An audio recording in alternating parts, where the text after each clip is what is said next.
ശ്രീഗണേശാശാരദാ ഗുരുഭ്യോ നമഃ. സദാശിവസമാരംഭാം വ്യാസശങ്കരമധ്യമാം അസ്മദാചാര്യപര്യന്താം വന്ദേ ഗുരുപരമ്പരാം. ശ്രീ ഗുരുവായൂരപ്പാ ശരണം, ശ്രീ ഗുരുവായൂരപ്പാ ശരണം, ശ്രീ ഗുരുവായൂരപ്പാ ശരണം. ശ്രീഹരിയും ഒരു നിഴൽ നാരായണിയും. ദശകം 9. ബ്രഹ്മാവിന്റെ തപസ്സും ഭുവന നിർമ്മിതിയും. പത്മജന്മാവാകും ബ്രഹ്മദേവൻ വേദ സംരക്ഷകൻ, പത്മത്തിന്റെ അഗ്രം കാണാൻ കൗതുകപൂർവം നാലൂപാടും തിരിഞ്ഞപ്പോൾ നാരായണ അത്യത്ഭുതം, നാൻമോഹനായി പത്മസമനയനായി കടലിലെ ഓളങ്ങളിൽ ചാഞ്ചാടുന്ന താമരയെ കണ്ടു. പക്ഷേ ഭഗവാനെ കണ്ടതുമില്ല. താനാരാണ്, താമരതൻ ഉത്ഭവവും ഏതാണെന്ന ചിന്തയിലായി ബ്രഹ്മദേവൻ ആശ്ചര്യം തന്നെ. താമരതൻ ആശ്രയത്തെ കണ്ടെത്തുവാൻ ബ്രഹ്മദേവൻ താമരതൻ തണ്ടിലൂടെ താഴോട്ടിറങ്ങി.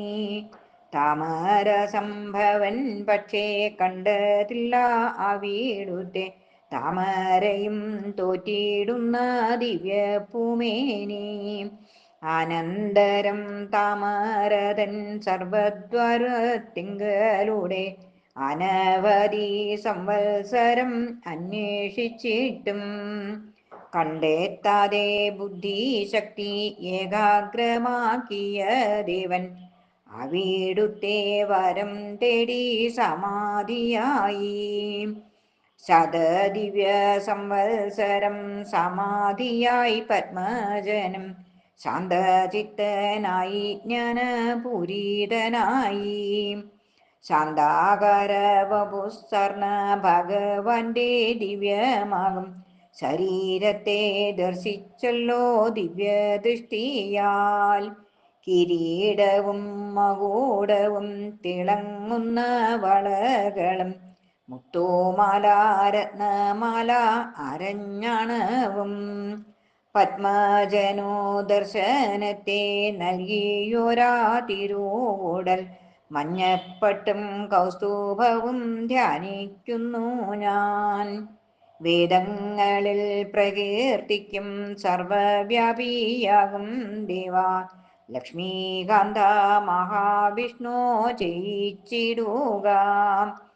സൃഷ്ടിക്കായി ബുദ്ധിയേകോ ബ്രഹ്മദേവൻ വർണ്ണിക്കുന്ന വിഷ്ണു തന്നെ ഇവനെയും രക്ഷിച്ചിടട്ടെ.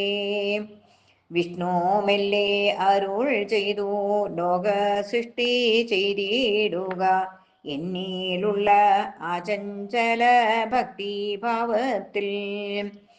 ഇനിയും തപസ്സു ചെയ്യൂ എന്നതു കേട്ട നേരത്തിൽ ബ്രഹ്മദേവൻ ദിവ്യമാകും ആനന്ദം തേടി. അനന്തരം കമല സംഭവനാകും ദേവദേവൻ അനവധി സംവത്സരം തപസ്സു ചെയ്തു. താമരപ്പൂയിളക്കിയ കാറ്റിനെയും വെള്ളത്തെയും പാനക്രിയ ചെയ്തു നിന്റെ അനുഗ്രഹത്താൽ. അവിടുത്തെ കാരുണ്യത്താൽ പത്മജനം ദേവദേവൻ അനന്തരം പ്രജാസൃഷ്ടി തുടങ്ങി വെച്ചു. കനത്ത കാരുണ്യത്താലെ കുതിർന്ന കടാക്ഷങ്ങളാൽ കാത്തിടേണം അടിയനെ വാതാലയേശ. സർവം ശ്രീകൃഷ്ണാർപ്പണമസ്തു.